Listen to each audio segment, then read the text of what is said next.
Morning class. आज हम लोग फिर से एक नई क्लास से मिले हैं, लेकिन नई क्लास में मिलने से पहले मैं आपको बता दूं कि जो टॉपिक चल रहा है वो पुराना ही चल रहा है। पुराना कौन सा चल रहा है? पुराना चल रहा है प्रागैतिहासिक काल। फिर भी मैं थोड़ा सा चाहती हूँ कि आपको फिर से रिवाइज़ कराऊँ, क्योंकि बिना रिवीजन के आज की क्लास समझ में नहीं आएगी। और एक चीज़ और, पिछली क्लासेस आप ज़रूर देखिए, डिस्क्रिप्शन बॉक्स में सारे लिंक्स प्रोवाइड कर दूँगी। जितनी भी क्लासेस हैं आपको देखना बहुत ज़रूरी है, वो सीक्वेंस में देखना ज़रूरी है। ऐसे मत देखिएगा स्किप कर करके, समझ में कुछ नहीं आएगा। और जो भी क्लास आप देखें उनके नोट्स बनाने आपको नेसेसरी हैं। बिना नोट्स बनाए आप मेरी क्लास मत देखिएगा, कोई फ़ायदा नहीं है उसका। तो चलिए स्टार्ट करते हैं आज की क्लास। हम लोग हेडिंग डालते हैं इतिहास। ठीक, इतिहास में हम लोग क्या पढ़ रहे थे? हम लोग पढ़ रहे थे प्रागैतिहासिक काल। प्रागैतिहासिक काल, ओके। नोट्स बनाइएगा बिल्कुल। ये 3 पार्ट्स में डिवाइड किया था हम लोगों ने। फर्स्ट पार्ट कौन सा था? पुरापाषाण काल।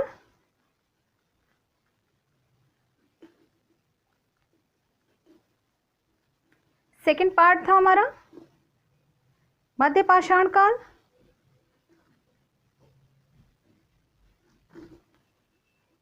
एंड थर्ड पार्ट कौन सा था हमारा? नवपाषाण काल, ओके। इसको भी, जो पुरापाषाण काल था, इसका भी डिवीजन था। बहुत मैं जल्दी जल्दी बता रही हूँ, वो सारी क्लासेस करिएगा, आपको वहाँ सारी चीज़ें बहुत अच्छे से एलोबरेट करके समझ में आएंगी। ये 3 पार्ट्स में डिवाइड किया था। निम्न पुरापाषाण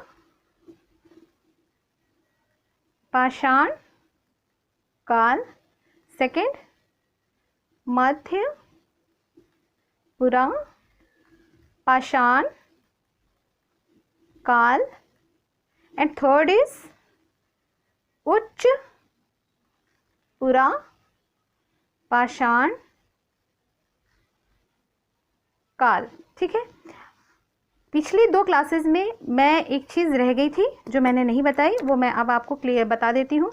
इनके टाइम पीरियड्स, निम्न पुरापाषाण काल, मध्य पुरापाषाण काल और उच्च पुरापाषाण काल। मैं कह रही हूँ हर क्लास में आपको कुछ ना कुछ नया मिलेगा, इसलिए कोई भी क्लास आप स्किप मत करिएगा। ये जो निम्न पुरापाषाण काल है, ऐसा आकलन लगाया गया है कि ये 5 लाख ईसा पूर्व से कहीं या उससे पहले आसपास स्टार्ट हुआ है, और ये गया है आपका 50,000 ईसा पूर्व तक। ये स्टार्टिंग पॉइंट जो है, ये एक आकलन है, ठीक है। उसके बाद जो मध्य पुरापाषाण काल है, इसको हम लोगों ने 50,000, क्योंकि यहाँ 50,000 पे ये समाप्त हो रहा है, तो ये यहाँ पे 50,000 ईसा पूर्व से ही स्टार्ट होगा, ठीक है, से आपका 40,000 ईसा पूर्व तक, ठीक है। उसके बाद हमारा जो ये उच्च पुरापाषाण काल है, इसका टाइम पीरियड 40,000 ईसा पूर्व से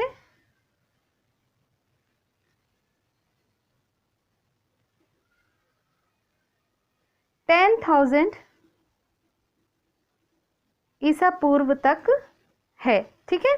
तो ये टाइम पीरियड आपको लास्ट क्लासेस में नहीं मिलेंगे, ये टाइम पीरियड मैंने इसी क्लास में दिया है, ठीक है। तो परेशानी की कोई बात नहीं, हर क्लास में कुछ ना कुछ नया मिलेगा ही आपको। तो चलिए हेडिंग डालते हैं। आज की हेडिंग उच्च पुरापाषाण काल। फिर भी देख लेते हैं हमारा क्या क्या हो गया है। हमारा हो गया है प्रागैतिहासिक काल में, पुरापाषाण काल में अभी हम हैं, ठीक है, जिसमें से हमारा हो गया है निम्न पुरापाषाण काल, मध्य पुरापाषाण काल, ठीक है। मैं रिवाइज भी करा देती हूँ, याद भी सेम टाइम करा देती हूँ। पूरी क्लास देखिएगा, आपको याद भी हो जाएगा इस क्लास में ही। लेकिन आज हम स्टार्ट करेंगे उच्च पुरापाषाण काल। तो आज की क्लास कौन सी है? उच्च पुरापाषाण काल की। ये क्लासेस हो चुकी हैं, आप देख लीजिएगा, ठीक है। हेडिंग हम लोग डालते हैं उच्च पुरापाषाण काल, ठीक। उच्च पुरापाषाण काल, इसमें सबसे पहले उच्च पुरापाषाण काल में देखने योग्य तथ्य ये है कि ये संस्कृति जो है, यह संस्कृति महान हिमयुग के अंतिम चरण में विकसित हुई। ठीक है, यह संस्कृति कब विकसित हुई? महान हिमयुग, हिमयुग यानी ग्लेशियल युग, ग्लेशियल एज, हिमयुग के अंतिम चरण में। अगर आपने लास्ट क्लास देखी है तो आप खुद सोचिए कि हमारे जो पूर्वज हैं किस समय से अपने को सभ्य बनाने के लिए संघर्षरत रहे हैं। ठीक है, तो ये हिमयुग के अंतिम चरण में विकसित हुई। अब देखते हैं नेक्स्ट पॉइंट क्या है। इस काल में मानव का पूरी तरह से विकास हो चुका था। मानव का पूरी तरह से विकास हो चुका था। इसका मतलब क्या हुआ? पूरी तरह से विकास हो चुका था, यानी आपने देखा होगा लास्ट क्लास में जो आपका ये मध्य पुरापाषाण काल था, यहाँ कौन सा मानव था, और निम्न पुरापाषाण काल में कौन सा मानव था? यहाँ होमो इरेक्टस था। यहाँ होमो इरेक्टस के साथ कौन आ गया था? होमो निएंडरथल। ठीक है, और होमो निएंडरथल का पूर्ण रूप से उच्च पुरापाषाण काल में सफाया किसने किया? होमो सैपियंस सैपियंस ने। तो होमो निएंडरथल का पूर्ण रूप से सफाया किया होमो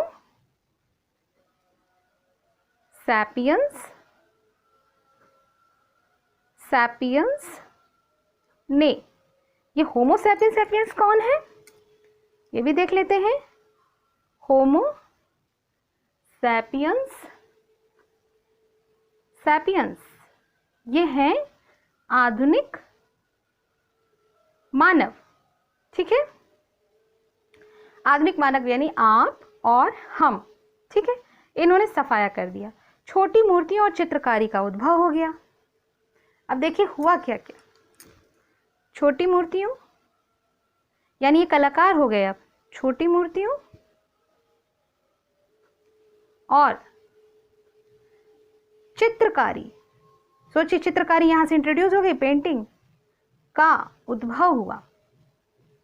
पूछा जाता है किस काल में मूर्ति और चित्रकारी का उद्भव हुआ, तो आप क्या उसमें डालेंगे, टिक करेंगे। अगर पुरापाषाण काल, मध्यपाषाण काल और नवपाषाण काल दिया है तो आप पुरापाषाण काल डालेंगे। ठीक है, अगर पुरापाषाण काल के भी अलावा दिया है निम्न पुरापाषाण काल, मध्य पुरापाषाण काल, उच्च पुरापाषाण काल, तब आप क्या डालेंगे? उच्च पुरापाषाण काल पे आप टिक करेंगे। ठीक है, तो बहुत अच्छे पॉइंट्स दे रही हूँ और इसको अच्छे से पढ़िएगा। ठीक है, इसके अलावा देखते हैं कि और क्या हुआ। बड़ी संख्या में कहाँ पे उपकरण प्राप्त हुए, ये अगर पूछा जाए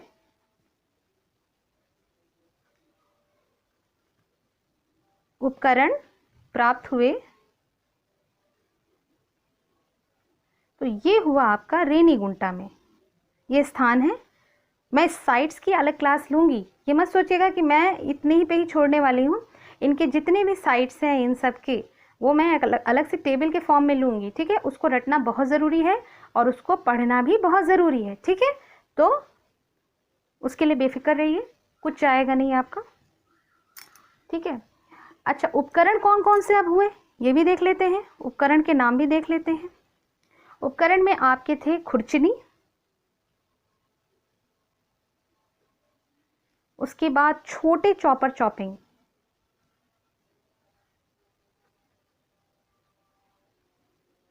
और आपके छिद्रक। नोट्स बनाते रहिएगा। अच्छा, एक बड़ी अच्छी चीज यहां से मिली है। पहली बार जितने भी आएंगे पहली बार उनको आपको अच्छे से पढ़ना है। हड्डी के उपकरण प्राप्त हुए हैं। हड्डी उपकरण प्राप्त हुए हैं कहां से? मृच्छतला और चिंतमनुगवई से। ये स्थान के नाम है। कहां से? यहां मैं लिख दे रही हूं, मृच्छतला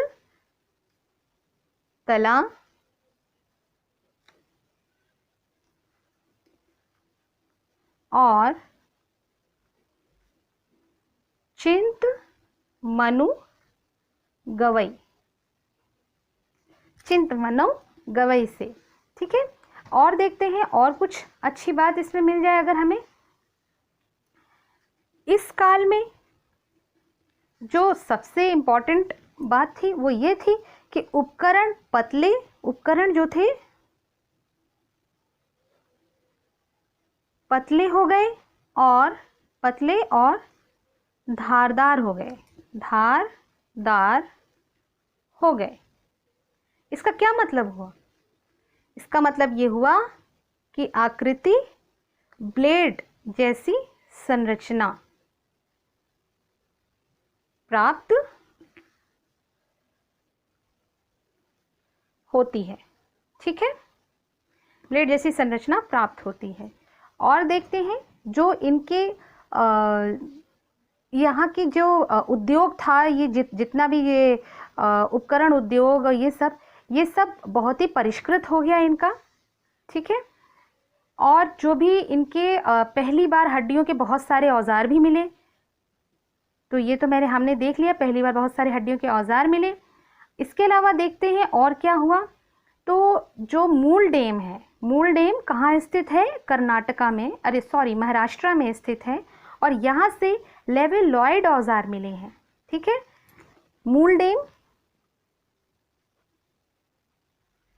डैम एक स्थान है जो कि महाराष्ट्र में स्थित है। और यहां से क्या मिले हैं? लेवेलॉयड औजार।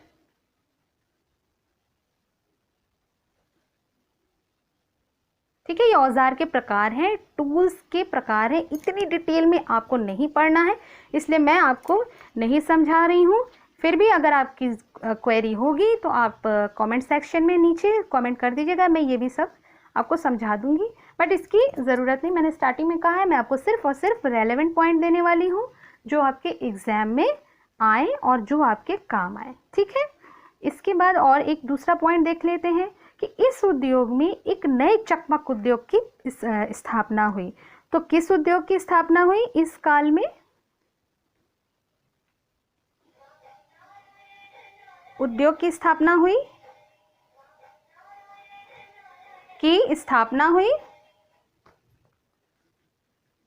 उस उद्योग का नाम क्या था? चकमक उद्योग। ठीक है, तो चलिए आज की क्लास यहीं तक, लेकिन इसको रिवाइज करते हैं। उससे पहले, वाइंड अप करने से पहले हमने क्या देखा? इतिहास का प्रागैतिहासिक काल में हमने पुरापाषाण काल, मध्यपाषाण काल और नवपाषाण काल को देखना है, जिसमें हम पुरापाषाण काल में अभी हैं। पुरापाषाण काल के भी 3 पार्ट्स हैं। 3 पार्ट्स में निम्न पुरापाषाण काल, मध्य पुरापाषाण काल, उच्च पुरापाषाण काल, जिसमें से हमने निम्न पुरापाषाण काल और मध्य पुरापाषाण काल की क्लास ले ली है।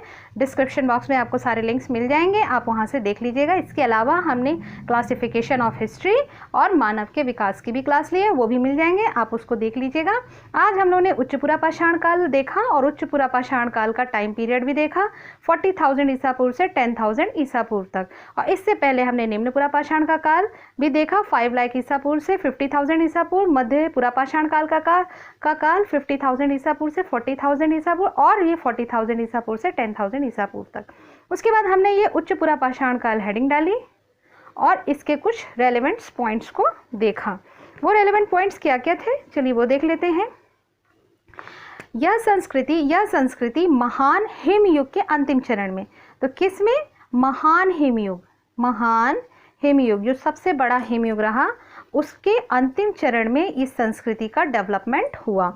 मानव का पूरी तरह से विकास हुआ। पूरी तरह से आप लगा लीजिएगा, क्या, किसका विकास हुआ? मानव का पूरी तरह से विकास हुआ। होमो निएंडरथल का पूर्ण रूप से सफाया हुआ। किसका सफाया हुआ? होमो निएंडरथल का पूर्ण रूप से सफाया हुआ। ठीक है, तो किसने किया? ये किया होमो सैपियंस ने। ठीक है, who is Homo sapiens? Homo sapiens is आधुनिक मानव। ठीक है, उसके बाद हमने क्या देखा कि छोटी मूर्तियों और चित्रकारी का यहाँ से उद्भव होता है। चित्रकारी, पेंटिंग यानी, और छोटी मूर्तियाँ, बड़ी मूर्तियां नहीं, छोटी मूर्तियों का यहाँ से आविर्भाव हुआ, उद्भव हुआ। बड़ी संख्या में उपकरण प्राप्त हुए, कहाँ से? रेनीगुंटा से। बड़ी संख्या में उपकरण रेनीगुंटा से। उसके बाद उपकरण किस किस प्रकार के रहे? उपकरण रहे आपके खुरचनी, छोटे जो चॉपर चॉपिंग है, और छिद्रक। ठीक है। उसके बाद हमने देखा कि पहली बार फर्स्ट टाइम क्या आया? हड्डी के उपकरण। बहुत इंपॉर्टेंट पॉइंट रहा ये। ठीक है। कहाँ से मिले? या ये मिले मृच्छतला और चिंतमनु गवई। बस आपको साइट्स के नेम याद रखने। उसके बाद हमने क्या देखा? उपकरण का प्रकार कैसा हो गया? उपकरण हो गए पतले और कैसे हो गए? धारदार। ब्लेड जैसी संरचना प्राप्त हुई। ठीक है। मूल डैम एक स्थान है जो कि महाराष्ट्र में अवस्थित है। यहाँ से किस प्रकार के औजार मिलते हैं हमें? लेवेलॉइड औजार। और इस काल में जो उद्योग है उसकी स्थापना हुई और उस उद्योग का नाम क्या था? चकमक उद्योग। तो ये हमारा उच्च पुरापाषाण का रिवीजन हो गया और ये रेलेवेंट पॉइंट्स हो गए। ये पॉइंट्स आपके एग्जाम में पूछे जाते हैं। इसके अलावा क्वेश्चंस की सीरीज मैं देने वाली हूँ, बहुत जल्द डालूंगी। आप वो सब लगाइएगा। कुछ पॉइंट्स रह जाते हैं तो वहाँ से कवर अप हो जाएंगे। और बहुत कुछ कर रही हूँ मैं आपके लिए, तो प्लीज़ आप बने रहिए हमारे चैनल के साथ और वीडियो को लाइक, शेयर और सब्सक्राइब बिल्कुल करिए, क्योंकि आपके बहुत फ़ायदे के वीडियोस में दे रही हूँ। कुछ भी नहीं करना है, सिर्फ और सिर्फ सुनना है और नोट्स तैयार करने हैं और साथ में करना है, और कुछ भी नहीं करना है। तो प्लीज़ बने रहिए साथ में और आगे पढ़ते रहिए। चलिए मिलते हैं अपनी नेक्स्ट क्लास में। जय हिंद, जय भारत, हमेशा खुश रहिए।